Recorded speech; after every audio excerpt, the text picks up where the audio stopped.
જય હિન્દ, જય ભારત મિત્રો. સ્વાગત છે તમારું નવા વિડીયોની અંદર. આ વિડીયો છે એની અંદર આપણે વાત કરશું કે સિનિયર સિટીઝન છે એના માટે સરકારની એક જબરજસ્ત સ્કીમ છે ચાલે છે. હવે વરિષ્ઠ નાગરિકો જે છે એના માટે સરકાર દ્વારા એક જબરજસ્ત યોજના છે એ ચલાવી રહી છે.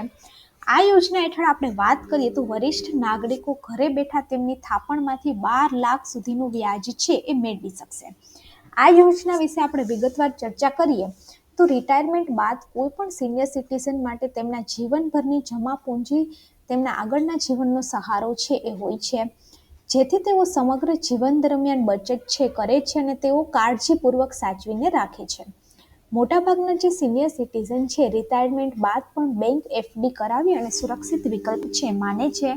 જ્યારે બેંક એફડી સુરક્ષિત તો હોય છે પરંતુ તેમાં વ્યાજ દર છે એ ખૂબ જ ઓછા હોય છે. આપણે વાત કરીએ તો ભારતીય પોસ્ટ ઓફિસની જે Indian post office scheme senior citizen માટે એક જોરદાર સ્કીમ છે ચલાવી રહી છે. આ સ્કીમ અંતર્ગત સિનિયર સિટીઝન ઘરે બેઠા પોતાની જ પૂંજીમાંથી 12 લાખ સુધીની વ્યાજ છે એ કમાઈ શકે છે. અને પોસ્ટ ઓફિસ સિનિયર સિટીઝન માટે સિનિયર સિટીઝન સેવિંગ સ્કીમ જે છે એ પણ ચલાવી રહી છે.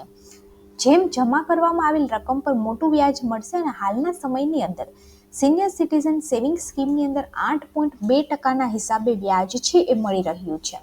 આની અંદર મહત્તમ કેટલી રકમ જમા કરાવી શકાય તો કે સિનિયર સિટીઝન જે છે એ સેવિંગ સ્કીમની અંદર કોઈ પણ સિનિયર સિટીઝન વધુમાં વધુ 30 લાખ રૂપિયાનું રોકાણ છે કરી શકે છે અને લઘુત્તમ 1000 રૂપિયાનું રોકાણ છે કરવાનું હોય છે.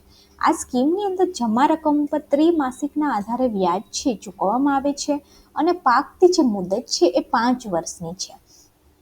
હવે 60 વર્ષ કે તેથી વધુ વય ધરાવતી વ્યક્તિ છે આ સ્કીમની અંદર રોકાણ કરી શકે છે અને જે વીઆરએસ લેનાર સિવિલ સેક્ટરના જે સિવિલ કર્મચારી અને ડિફેન્સની અંદરથી જે રિટાયર થયેલા લોકો છે એને કેટલીક શરતો સાથે વય મર્યાદાની અંદર પણ છૂટછાટ આપવામાં આવે છે.